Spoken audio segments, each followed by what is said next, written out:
An unexpected twist on Piers Morgan. Uncensored turned into one of the most explosive moments in the history of live television. Across from Piers Morgan sat Denzel Washington.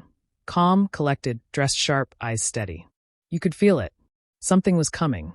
Morgan leaned back, wearing that trademark smirk, fresh off what he clearly thought was a knockout critique of Washington's recent comments on Capitol Hill, his British accent dripping with arrogance. "Mr. Washington," Morgan began, adjusting his tie with a smug grin. "Surely even you must admit your recent performances in politics have been more about crafting a personal brand than serving the American people." What happened next sent shock waves through the media world. Denzel reached into a sleek leather folder, pulled out a legal document, and placed it on the table with deliberate calm. The camera zoomed in. United States District Court, Southern District of New York. "Actually, Piers," he said, voice low, firm, unshaken. "I'm here to serve you with something else entirely. Beat. You've just been served with a $20 million defamation lawsuit." Pause. Live on your own show. 5 seconds of silence. That's all it took. Long enough to watch Piers Morgan's face glitch through confusion, disbelief, then full-blown panic. The clip of his frozen jaw would rack up millions of views in under 48 hours. Piers Morgan has always thrived in chaos. Former tabloid editor, former America's Got Talent judge, master of provocation. His show Piers Morgan. Uncensored became a platform to jab at American politics, especially progressive voices. His style, sharp, interruptive, built to corner and embarrass. And for the past 6 months, his spotlight had locked in on Denzel Washington. Segment after segment, mockery, name-calling, labeling him a fraud, calling his patriotism into question. But then Morgan crossed a line. Denzel, a man of principle, a student of law, understood the weight of words and the boundaries of defamation. The final straw came 3 weeks prior. Morgan aired a segment titled The Denzel Washington Problem, claiming Denzel had faked his academic background, was under ethics investigation, and held undisclosed financial conflicts. Every word a lie. And Denzel had the receipts. Morgan's team thought this would be another ambush, another scalp for the real. What they got was a lesson in precision, a live tactical counterstrike. The interview began predictably. Morgan launched hard. "Mr. Washington," he said, eyes narrowing, "your recent political appearances have been described as theatrical grandstanding." Denzel's reply came smooth, not rushed, controlled. "Piers, when you stand up to power, really stand up. Some folks will always call it a performance. But that's exactly why I was sent to the Capitol, to speak truth and hold folks accountable." Morgan didn't blink. He pushed again. "But surely some of your tactics are questionable. Your confrontation with Justice Allo, for example." Denzel cut in, polite but firm. "Legal scholars praise that exchange, Piers. My preparation was airtight. You may not like the delivery, but the facts are solid." Morgan's voice sharpened. He was agitated. "Now, let's talk credentials. You're 44, barely 2 years into politics, yet you talk like a policy veteran. Isn't that presumptuous?" Denzel leaned forward slightly, still calm, still cool. "My record speaks. I'm a licensed attorney, civil rights law, graduated from Forum, then got my JD from NYU, over a decade of practice, including federal cases." Then came the twist of the knife. "And you, Piers, what legal training do you bring to this conversation?" Morgan stiffened. "I'm a journalist, Mr. Washington. I ask the questions." Denzel cracked a half smile. "Just clarifying who's doing the interrogating here." Tension rising. Producers likely screaming in Morgan's ear to regain ground. Morgan flipped open a folder. "Let's get specific, then. Questions have been raised about your financial disclosures, your ties to lobbyists, transparency issues." Denzel sat up straighter. His voice took on a harder edge. "That's interesting, Piers. Go ahead, be specific, because I have nothing to hide." Morgan leaned in. "Reports say your academic records are being questioned, that you're under ethics review, that you failed to disclose financial conflicts."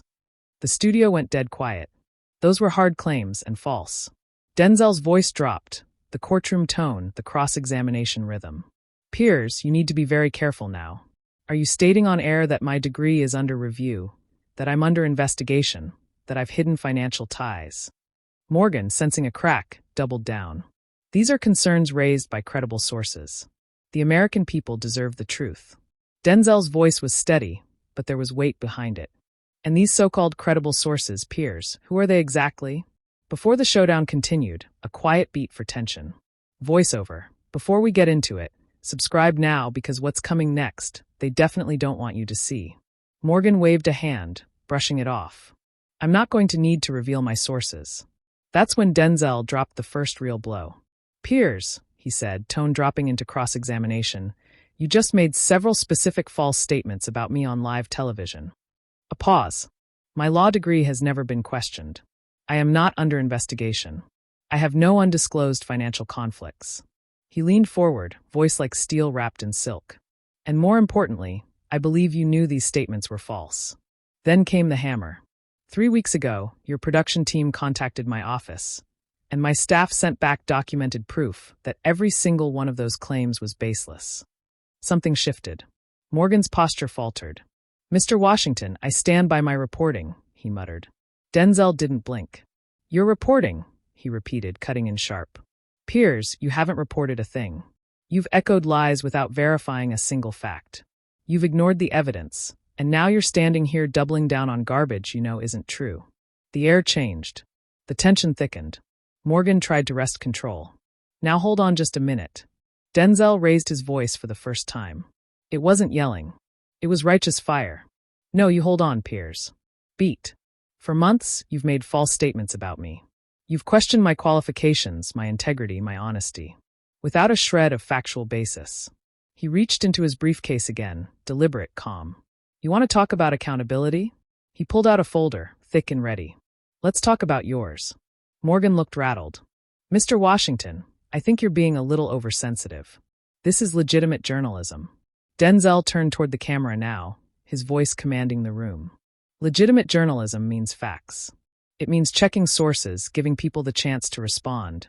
And when you get it wrong, it means owning up. It means correcting the record. He opened the folder. I've got the receipts, Piers, transcripts, emails, every false statement you've made. Every moment your team was handed the truth and chose to ignore it. The studio was electric. Producers scrambling behind the glass. They knew what this was now, not an interview, a reckoning. And more than that, Denzel continued, I have evidence showing you made these statements with actual malice. That means you either knew they were false or didn't care. Morgan tried one last move. Mr. Washington, I get you're upset, but threatening legal action on air. That's not appropriate. Denzel didn't flinch. He reached into his briefcase one final time. I'm not threatening anything, Piers, he said. I'm taking it. He pulled out the document, placed it down. The moment the papers hit the desk, the whole room changed. Morgan's trademark smirk dissolved. Gone. Piers Stephen Morgan, Denzel said formally. You are hereby served with a complaint filed in the United States District Court for the Southern District of New York. The camera zoomed in. Morgan's face shifted from confident host to cornered man. His mouth opened. No words came out. This can't be real, he stammered. You can't just on live television. Denzel didn't even blink. Oh, it's very real, Piers, and serving you on air is fitting because that's where you committed the defamation. He opened the complaint. The lawsuit alleges defamation per se, false light, invasion of privacy, intentional interference with business relations. He looked Morgan dead in the eye. You've made false statements about my professional qualifications, my ethics, my fitness for public service. Morgan's eyes darted toward the control booth, but the producers were frozen. Deer in headlights, Denzel continued. We're seeking $20 million in damages, plus punitive damages, plus a court-ordered injunction to force you to issue public corrections and retractions. Morgan's voice cracked. 20 million? That's absurd. Denzel didn't miss a beat. Actually, given your global audience and the repeated nature of your lies, our experts consider $20 million conservative. He dropped another document on the desk. On October 19th, you stated, I faked my law degree. That's provably false. I've got my law school transcripts, my bar certification. Morgan tried to jump in, but Denzel rolled right through him. On October 22nd, you claimed I was under investigation by the House Ethics Committee. That's a lie. I've got a signed statement confirming no such inquiry exists. On November 4th, Denzel continued, you claimed I had financial conflicts of interest. He paused, letting the words land. That's false again. My financial disclosures are public record. Anyone can access them. Your team did. You just chose to ignore it. With each documented fact, Morgan seemed to shrink just a little more in his chair. But here's what makes this case especially strong, Denzel said, pulling another document from his folder. He held it up, a printed stack of emails. These are communications from your production team. They show you received evidence disproving your claims before you made them on air. He flipped to the top page. October 12th, your producer, Sarah Mitchell, emailed my office asking about my educational background. My staff responded with my law degree, my bar admission, and my academic transcripts. Morgan's color visibly drained. We get a lot of emails, he mumbled, shifting in his seat. Denzel wasn't moved. October 20th, your team asked if I was under investigation. My chief of staff gave a clear response. No such investigation exists. November 1st, you asked about my financial disclosures. We sent you direct links to my public filings. He leaned back slowly. So, no, Piers, this wasn't just reckless. This was intentional. You ignored the truth because it didn't fit the narrative you wanted to sell. Morgan wiped his forehead. Mr. Washington, surely we can handle this off camera. Denzel gave a small, knowing smile. Oh no, Piers, you chose to assassinate my character in front of millions, so it's only right you face the consequences the same way. He pulled another page from the lawsuit and continued, voice resolute. This complaint also outlines the harm you have caused. Since you started spreading these lies, I've received thousands of threatening messages, harassing phone calls. I've had to increase my personal security. My team's been flooded with media chaos. All because of your show. Morgan gripped the arms of his chair, panic creeping in. This is unprecedented, he said quietly. You can't just sue someone for doing journalism. That's exactly the point, Denzel replied, locking eyes with him. You weren't doing journalism, Piers. You were doing theater, creating entertainment out of defamation. That's not journalism. That's reckless, reputation-destroying slander, and there are laws against it. The legal papers rustled again in Denzel's hand. This suit also seeks injunctive relief. If we win, you'll be required to issue public retractions on your show, on your social media, everywhere these lies spread. And you'll be barred, legally prohibited from making further false statements about me. Morgan scrambled for one last angle. This is clearly a publicity stunt. That's when Denzel's tone changed. No longer just calm. Now there was fire behind the words. A publicity stunt? He stood. Piers, I'm a sitting public servant. I don't need stunts. What I need is for people like you to stop lying without consequence. His voice rose, not loud but powerful, measured, righteous. This lawsuit isn't about publicity. It's about accountability. For too long, people like you have hidden behind journalism while poisoning reputations with lies. You've made a game out of character assassination. He pointed directly at Morgan now. Well, guess what? Those days are over. You want to critique my policies, go right ahead. But the moment you lie about my credentials, my ethics, my fitness to serve, that's not protected speech. That's defamation. And now he locked eyes. Now you're going to pay for it. The studio was dead silent. Morgan couldn't speak. He was stone still. Denzel calmly added, Oh, and the process server is standing by just outside your studio. Then he turned to camera. But since we're live, service is complete. He placed the final document down with precision. You've been officially served, Mr. Morgan. He gathered his papers, slow and deliberate. Your legal team's going to want to go through that complaint line by line. Discovery starts in 30 days. He turned to leave, then paused just before exiting. And Piers, he looked over his shoulder. Next time you try to destroy someone's name, you might want to have your facts straight first. In this country, we have laws, and you, my friend, are about to learn them the hard way. He walked off set, cool, dignified, unshaken. The camera held on Morgan, whose face was drained of color.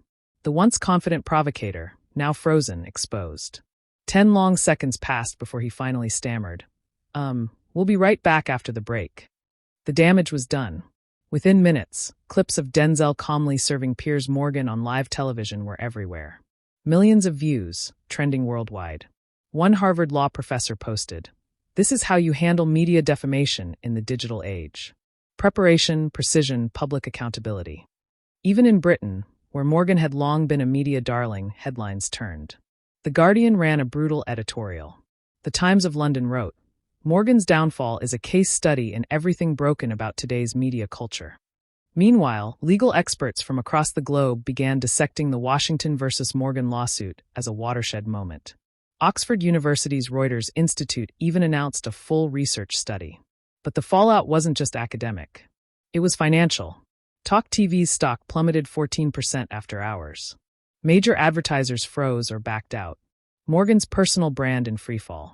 His social media following dropped by over 550,000 in days. Inside Talk TV, chaos reigned. Board meetings turned frantic. Discussions swirled about cutting Morgan loose. The lawsuit didn't just name him. It named the entire network. And that meant TV could be on the hook for the full $20 million. Media figures gave mixed reactions. Some publicly defended Morgan. Many privately backed Denzel.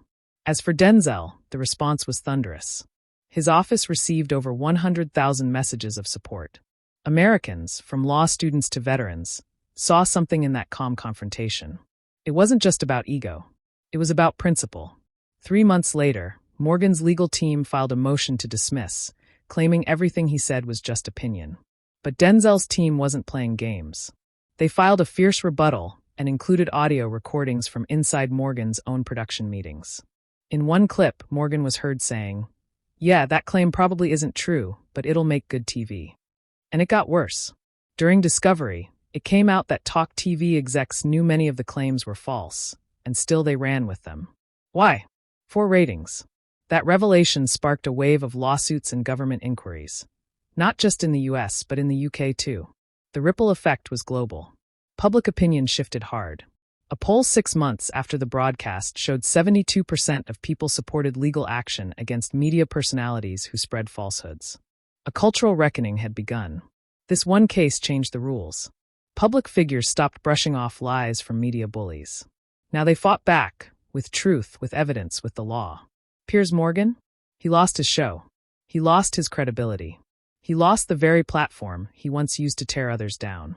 Talk TV quietly settled the case for an undisclosed sum. They issued a full public apology, a written retraction, and a promise to do better. Denzel? He didn't gloat. He didn't celebrate. He moved forward. He emerged as one of the most effective, composed, and strategic public figures of his generation, proving that with discipline, integrity, and a little courtroom heat, you can beat the spin machine. The case became required reading in journalism, ethics, defamation law, and political science courses around the world. Professors called it a turning point. Students studied every frame. And in a world moving faster than truth can catch up, this case reminded us, careless journalism has consequences. And when the lies get loud, the truth has to speak louder. What do you think about all this? Let us know in the comments below. And if this story struck a chord, subscribe to Truth Stories. We're going deep into the stories they hope you never hear. This was just the beginning. God bless you, and God bless America.